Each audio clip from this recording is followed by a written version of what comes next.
So they began a journey to work with industry and other tacticians to develop the GBU-57.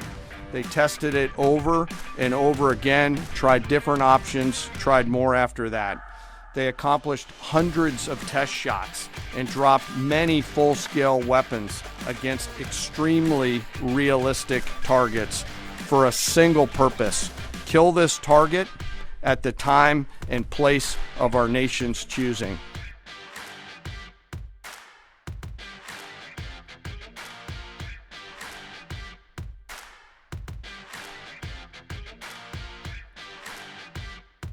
Keep it going for a minute. You'll see inside the mission space.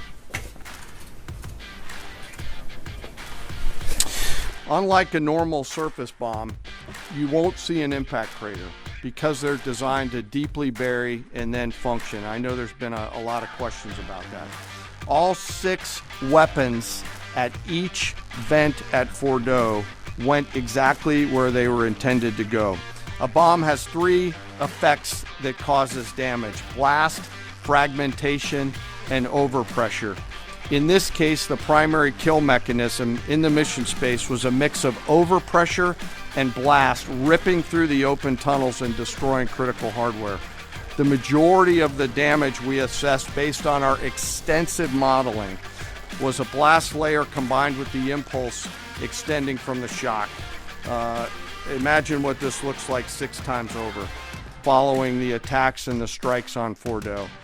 First, that the weapons were built, tested, and loaded properly. 2, the weapons were released on speed and on parameters. 3, the weapons all guided to their intended targets and to their intended aim points. 4, the weapons functioned as designed, meaning they exploded. We know this through other means, intelligence means that we have, that were visibly, we were visibly able to see them. When the crews went to work on Friday, they kissed their loved ones goodbye, not knowing when or if they'd be home. Late on Saturday night, their families became aware of what was happening. And on Sunday, when those jets returned from Whiteman, their families were there. Flags flying and tears flowing. I have chills literally talking about this.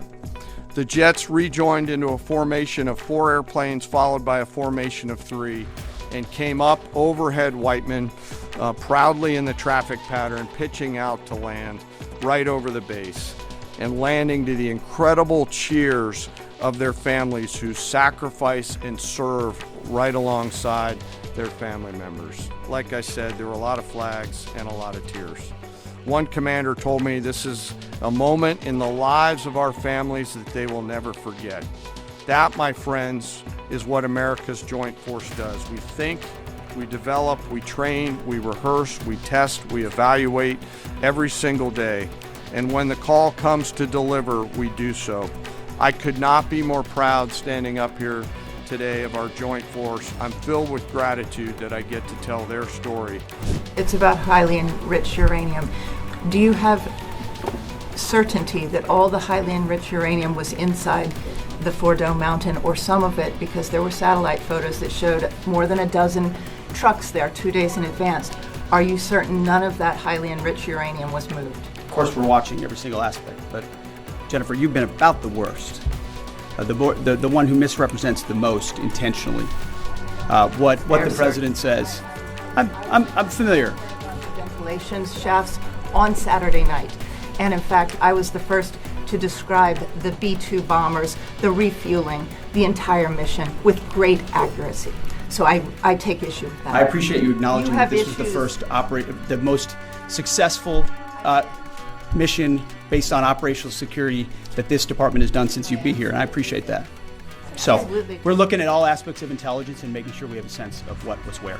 Acknowledge the female pilots that also participated in this mission. The early messages that you sent out only congratulated the boys. So when I say something like our boys and bombers, see, this is the kind of thing the press does, right? Of course, the chairman mentioned a female bomber pilot. That's fantastic. She's fantastic. She's a hero. I want more female bomber pilots. I hope the men and women of our country sign up to do such brave and audacious things. But when you spin it as, because I say our boys and bombers, as a common phrase. I'll keep saying things like that, whether they're men or women. Very proud of that female pilot, just like I'm very proud of those male pilots. And I don't care if it's a male or a female in that cockpit, and the American people don't care. But it's the obsession with race and gender in this department that's changed priorities. We don't do that anymore. We don't play your little games. Yes, You right know there. for certain that the uranium was removed from the facility before the B-2 struck. So I'm not aware of any intelligence that I've reviewed that says things were not where they were supposed to be, moved or otherwise.